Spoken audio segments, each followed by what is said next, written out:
Première vidéo d'une série pour vous présenter le montage et la peinture d'un BRDM2 maquette de chez Trumpeter. Donc le BRDM2 Trumpeter, c'est une maquette que je connais plutôt bien puisque j'en ai déjà monté deux par le passé. J'avais monté il y a quelques années un BRDM2 de la police militaire serbe, un modèle Early, et ensuite j'ai monté un modèle Late de l'armée ukrainienne dans le Donbass.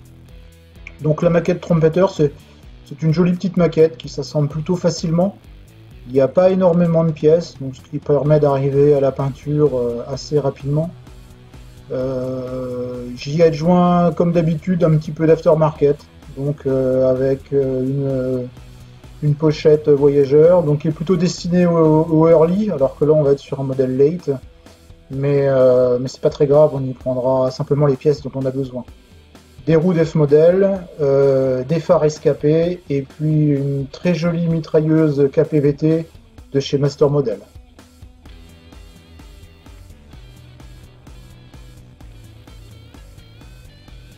Donc le montage commence par le châssis, tout ce qui constitue les roues, le train de roue, les ponts. Alors ici je suis en train de découper les ponts.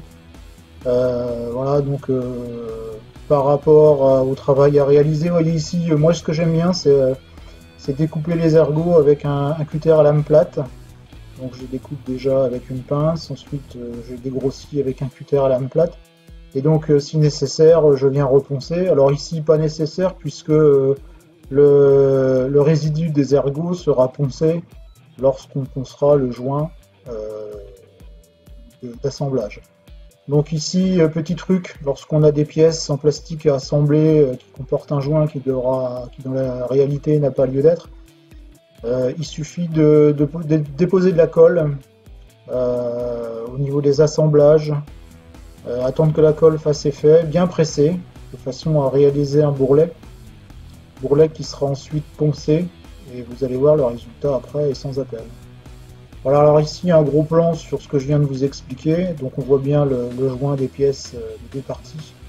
Ensuite on dépose de la colle. Alors ici j'utilise de la colle de chez Hamo. J'adore cette colle car elle sèche assez rapidement. Vous voyez, donc le plastique commence à fondre, on presse bien, on a un bourrelet qui se forme. On maintient quelques secondes de façon à ce que la colle s'évapore.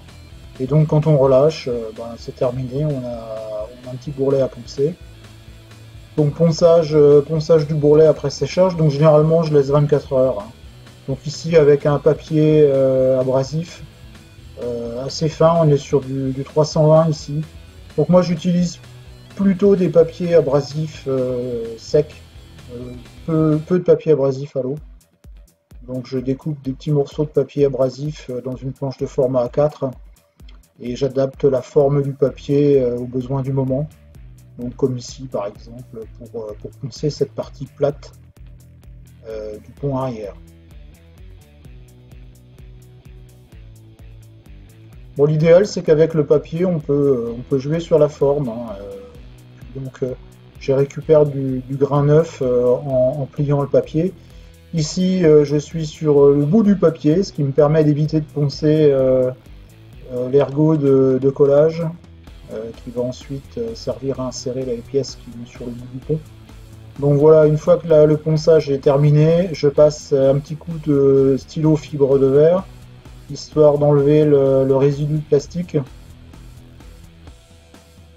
Et puis enfin je termine avec une éponge à poncer grincissant de chez Tamiya. Donc là à ce moment là on obtient vraiment une surface qui est nickel. Surtout sur ce type de pièce, là on n'est pas sur un avion, mais malgré tout on a quand même une finition qui est excellente pour ce dont on a besoin. Voilà donc l'état de la pièce terminé. Ensuite je vais passer au montage des roues de franchissement, donc le BRDM2 pour ceux qui ne connaissent pas, enfin ou toute la série en tout cas des véhicules issus des véhicules de reconnaissance soviétique de l'époque possèdent des roues de franchissement qui sont escamotables. Donc c'est pour ça que sur les photos on les voit rarement, puisqu'en fait elles sont remontées au niveau de la caisse. Donc voilà, ici ces roues sont également donc à monter sous la caisse. Je les présenterai bien sûr en position haute, puisqu'en fait on les voyait rarement descendus. Alors ici vous remarquerez que j'utilise par contre de la colle de chez Tamiya. Tout simplement parce que la colle Tamiya a l'avantage de sécher un petit peu moins rapidement que la colle de chez Hamo. Et comme ici je vais avoir besoin de régler en fait mon assemblage, donc je conserverai une latitude pour pouvoir assembler mes pièces avec la forme définitive lorsque je vais les insérer au niveau de la caisse. Donc mes pièces ont été préparées avant, bien sûr. Je reporte parfois les numéros avec un feutre indélébile, de façon à pouvoir m'y retrouver lors du montage. Donc ça, je vous le conseille hein, si vous préparez plusieurs pièces à l'avance, notamment des pièces qui se ressemblent fortement, mais qui sont comme ici, ne sont pas les mêmes pièces. Je vous recommande de les repérer parce que sinon vous allez forcément à un moment donné vous tromper, et là c'est un petit peu la cata. Voilà, donc ici je dépose un petit peu de colle pour préparer l'assemblage définitif. Donc on voit en fait que les deux roues sont encore mobiles, hein, donc voilà, l'avantage de la colle Tamiya ici, voilà, ce que je vous disais tout à l'heure, c'est qu'elle prend moins rapidement que la Hamo. Voilà, donc on insère le bougie dans son emplacement et ça va me permettre ici de pouvoir le régler en définitif avant d'appliquer cette fois un peu de colle Hamo, puisque ce qui m'intéresse c'est d'avoir un collage plus rapide qu'avec la colle précédemment utilisée de chez Tamiya.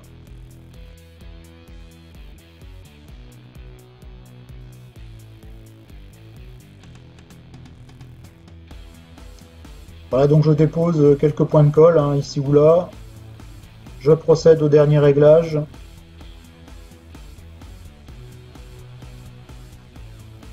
Alors vous voyez, j'apporte toujours beaucoup de soin sur le montage, y compris sur les zones qui ne seront pas visibles après coup. Donc ici on est sur le dessous du véhicule, donc le véhicule cette partie ne sera pas visible. Ceci dit, par respect pour le travail à venir, j'aime bien quand même avoir un montage qui soit parfait. Pour marquer au niveau des passages d'ailes, hein, ici tout a été mastiqué, on n'a aucun joint disgracieux. Donc on est sur un montage à l'identique pour ce qui se verra ultérieurement sur les parties supérieures de caisse. Alors je vais vous montrer ici comment je procède en règle générale pour le masticage de mes pièces. J'utilise du mastic gris de chez Tamiya que je dilue dans de l'acétone. Donc j'applique le mastic au pinceau, ça c'est ma technique dans 90% des cas, c'est ce que je fais. Donc ce que j'ai déjà fait au niveau du passage des roues, ça permet d'avoir un minimum à poncer, notamment sur les accès difficiles comme les passages des roues, hein, pour aller poncer là-bas. Donc là, au niveau du passage des roues, j'avais reponcé un petit peu avec un stylo fibre de verre. Donc sinon voilà, j'applique aux endroits nécessaires mon mélange mastic acétone. Alors il y a souvent besoin de revenir plusieurs fois puisqu'en fait l'acétone en séchant, on a fait en sorte que on a beaucoup de retrait au niveau du mastic. Donc voilà, donc c'est pas grave, hein. En plus l'acétone s'évapore très rapidement, donc on est toujours dans la continuité du travail. Parfois, lorsque les zones à poncer, à mastiquer, pardon, sont trop importantes, donc j'applique le mastic à sec, et puis ensuite je reviens dessus avec du mastic dilué à l'acétone, une fois qu'il est bien sec, pour combler le retrait qui se sera créé en séchant. Voilà, avant séchage complet, j'enlève mon mélange mastic acétone des endroits où je ne désire pas d'ailleurs qu'il y en ait après coup. Donc je fais un premier nettoyage. Bon, ici c'est sur des petites surfaces, hein, donc voilà, c'est relativement aisé. Bon, parfois j'applique sur de plus grandes surfaces. Donc il peut m'arriver de prendre un pinceau avec un pinceau un peu plus gros. Voilà, donc je reviens ici puisqu'en séchant là, on voit le joint s'est à nouveau révélé, donc je viens remettre du mastic.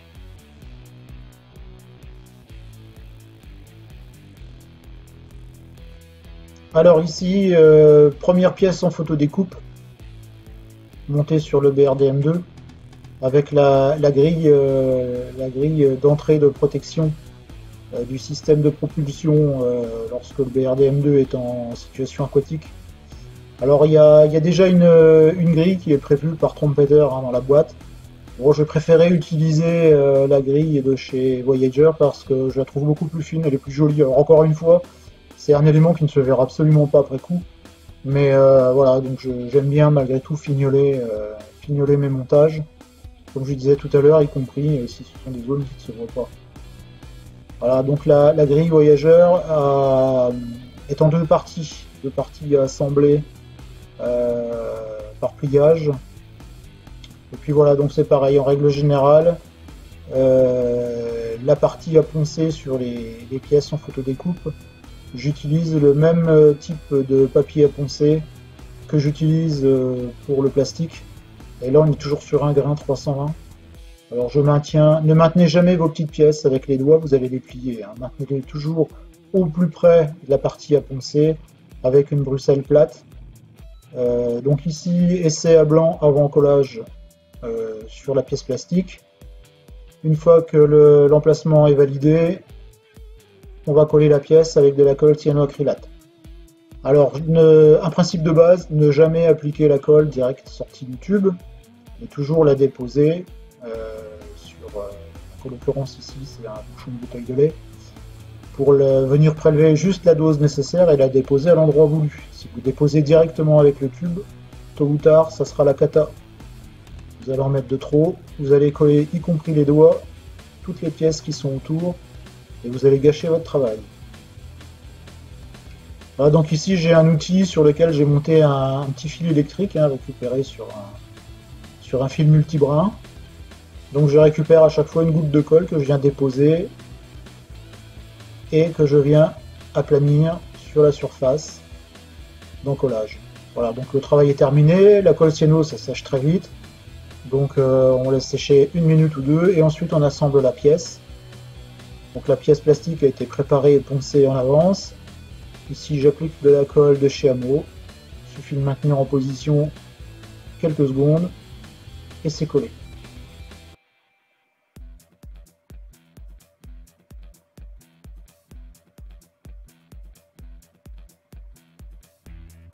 Alors moi j'applique toujours beaucoup de colle, c'est ma particularité. J'aime bien construire solide, on ne sait jamais.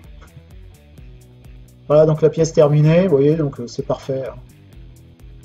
Très joli, dommage, ça ne se verra plus. Montage des lames de ressort, donc pareil, les lames de ressort ont été préparées à l'avance. Donc elles ont été découpées et poncées. Les lames de ressort, ça fait partie des choses que j'ai le plus en horreur à monter sur une maquette. Notamment des maquettes qui possèdent des roues, camions, etc. ou voitures. Donc souvent je fais ça sur plusieurs séances. Je démarre ma séance de montage par une lame de ressort. Et puis ensuite ça m'évite de perdre toute ma concentration. Donc voilà, je fais ça par petites doses. Je vous engage à faire de même sur tout ce qui est travail rébarbatif et répétitif. C'est toujours, en tout cas chez moi, ça me permet de rester concentré sur le travail futur, sur une même séance. Donc je fais pareil pour les maillons de chenille. Souvent j'en ponce 10. Voilà, c'est une ouverture de séance. Et tant que j'ai pas poncé l'ensemble de mes maillons de chenille, je procède de la sorte. Voilà donc ici, montage très simple des lames de ressort, puisqu'en fait il y a des détrompeurs de chaque côté. Donc il suffit simplement d'appliquer la lame à son emplacement, de mettre quelques gouttes de colle pour la faire adhérer. Une fois qu'elle est adhérée à son emplacement, eh bien on vient rajouter un petit peu de colle pour le collage définitif. On laisse sécher et le tour est joué. Donc vous remarquerez qu'encore une fois, j'avais repéré par des numéros rouges les numéros des lames de ressort, puisque sur la maquette, elles sont différentes en fonction qu'elles sont à l'avant ou à l'arrière. Donc ici, montage des dernières pièces sur les ponts de transmission. Donc ici, on est sur le pont avant. On voit puisque en fait le pont avant est décalé. la partie qui reçoit l'arbre de transmission est décalée du fait justement de la transmission située au niveau des roues. Voilà, ici je vais mettre en place l'arbre de transmission, donc quelques gouttes de colle. Encore une fois, les pièces préparées à l'avance. Je pose ma pièce, je maintiens quelques secondes et c'est collé.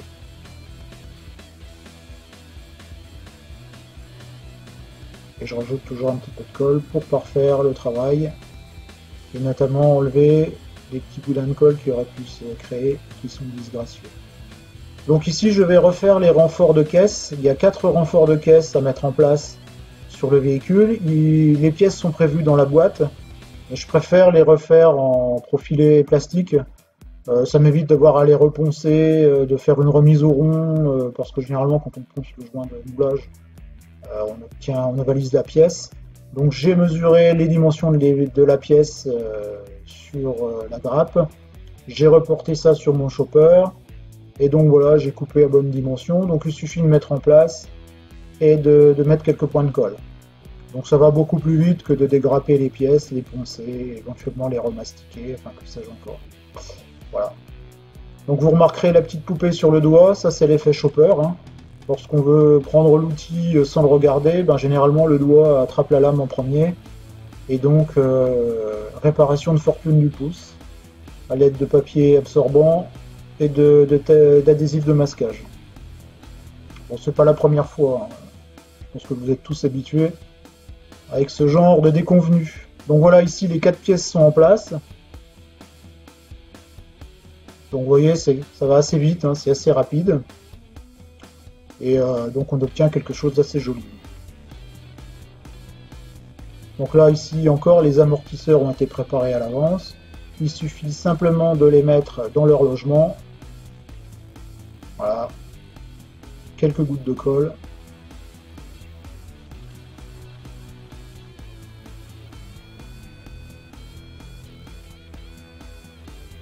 Et c'est terminé. Donc le dessous de caisse étant terminé, on va positionner les roues d'F modèle. Donc je les ai au préalablement préparées. Donc j'ai enlevé les ergots de moulage. Bon, chez Def Model, c'est très propre, hein, ça va très très vite. Voilà, donc ici, pour les maintenir en place, je mets un peu de pâte à fixe. J'ai retaillé les ergots des pièces de chez Trumpeter. Ils étaient un peu trop longs pour les roues Trumpeter, ils allaient très bien, mais pour les roues Def Model, ils sont un peu longs. Les réservations, les trous dans les roues Def Model sont peu profonds.